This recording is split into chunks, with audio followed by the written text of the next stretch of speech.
गोरखनाथ जी के आश्रम में भेज दिया। और गुरु गोरखनाथ जी के आश्रम में गोपीचंद जैसे बहुत राजकुमार और भी साधु संत लोग रहते थे।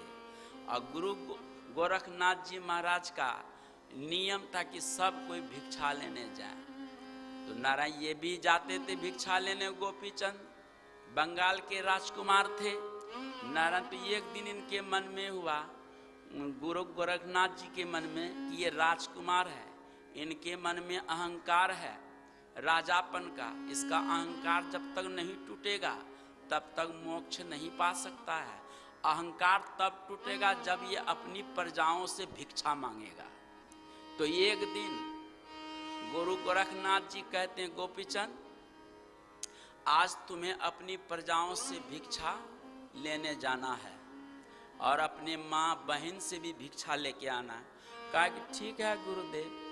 नारायण देखिए गुरु का आदेश हुआ। गोपीचंद जाते अपने राज्य में भिक्षा लेने, और भिक्षा जब देखे कि मेरा ही राजा आज भिक्षा लेने आए हैं, तो जितनी भी प्रजाएं थी वो सब उदार मन से, कोई कपड़े, कोई द्रव्य, कोई आटा, कोई चावल, कोई कुछ देने लगे।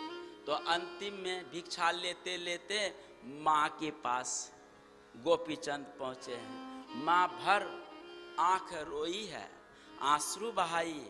उसके बाद माँ मैनावती कहती है, बेटा प्रजाओं ने जो भिक्षा दी है वो मैं भिक्षा नहीं दूंगी। कहा कि तब फिर कैसे होगा माँ, खाली मैं जाऊं यहाँ? कहा कि नहीं, भिक्षा के रूप में 3 उपदेश मैं दूंगी तुम्हें। कहा ठीक है। कहा कि मजबूत किला घर में रहना, मजबूत किला घर में रहना, स्वादिष्ट भोजन करना, कोमल गद्देदार बिछावन पर सोना। ये 3 उपदेश मैनावती ने भिक्षा के रूप में दिया। गोपीचंद ने सुन के कहा कि माँ मेरे लिए असंभव है, किसी साधु का मजबूत किला घर नहीं होता। आज राजमहल में है तो कल प्लेटफार्म में है, परसों कहीं जंगल में है तो कहीं गंगा के किनारे में है, कहीं मुट्ठी चना तो कहीं वो भी मना है। तो ये साधु की जीवन ऐसा है माँ। और कहती है कि मजबूत किला घर में रहना। कहा बेटा मेरा उपदेश तूने नहीं समझा।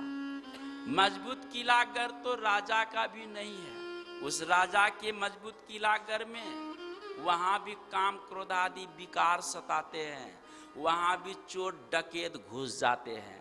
मजबूत किला घर है बेटा सत्संग, कथा, भजन।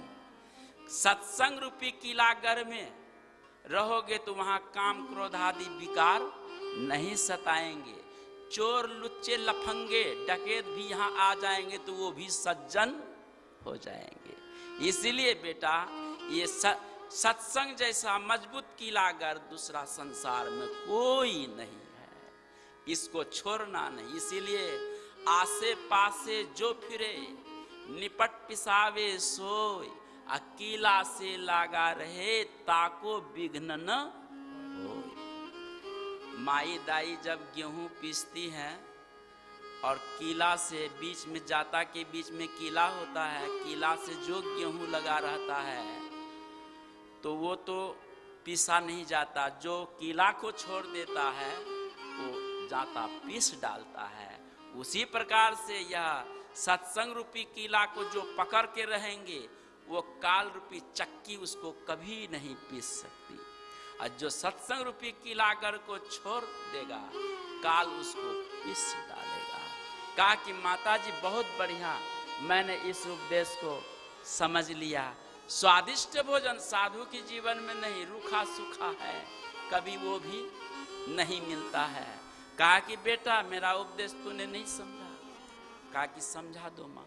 जब खूब भूख लगे तो सूखी रोटी भी तुम्हें आनंद लगेगा खाने में, और पेट भरा है तो रसगुल्ला भी अच्छा नहीं लगता। कहा कि बहुत बढ़िया उपदेश माँ। जब खूब नींद लगे तब जाकर के सो। तो उबर खाबर भूमि में या रोरी गिट्टी ढेले पर भी सो जाओगे, तुम्हें आनंद लगेगा।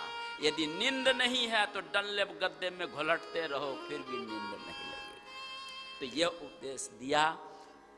इस उपदेश को पा करके वापस लौटे। कहने का तात्पर्य है, भिक्षा से अहंकार टूटता है, और जब तक कोई भिक्षा नहीं करेगा तो उसका अहंकार तो बरकरार रहता है, और भक्ति के माध्यम में बहुत अटकल है। नारायण वैसे ही जर भरत जी महाराज, पहले जन्म का नाम भरत है, अभी जर पड़ेगा आगे चल करके।